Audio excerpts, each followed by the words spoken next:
5. Zeus and Callisto. As Zeus surveyed the world, seeking to extinguish the remnants of the fire, his gaze fell upon Callisto in Arcadia, stirring within him a new-found desire. To seduce the nymph, he assumed the guise of Artemis. However, Callisto's sisters, aware of her plight, revealed her transgression to the goddess, who, angered by the violation of her vow of chastity, banished Callisto from her company.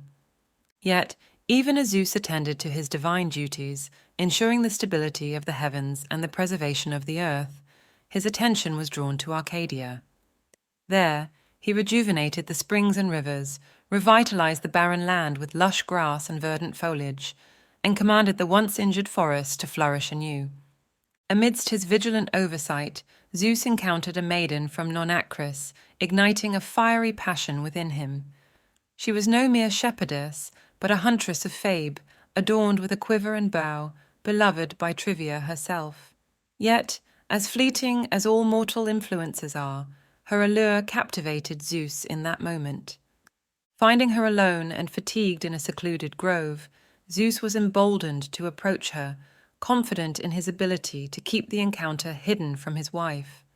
For what consequence, he pondered, could possibly come from a stolen embrace, should Hera ever discover the truth? Immediately assuming the form and attire of Artemis, Zeus approaches the virgin and inquires, "O virgin, from which mountains have you been hunting?" The maiden, rising from the turf, greets him, proclaiming Artemis's greatness, even above Zeus himself. Amused and pleased by her words, Zeus lavishes her with kisses, not in moderation, and certainly not as one would expect from a maiden. Halting her attempt to disclose her hunting whereabouts with an embrace, he restrains her without resorting to overt violence.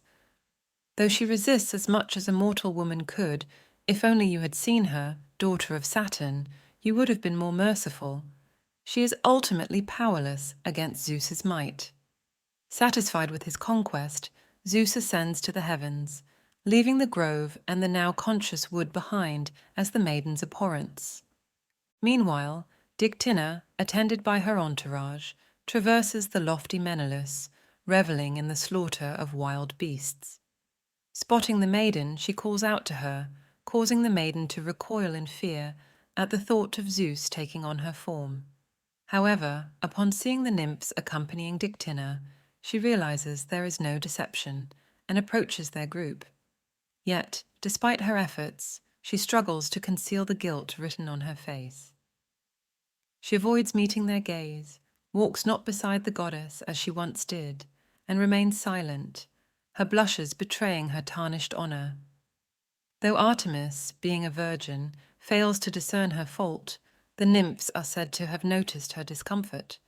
The horns of the moon were now rising again in her 9th cycle, when the hunting goddess, weary from her brother's flames, came upon a cool grove.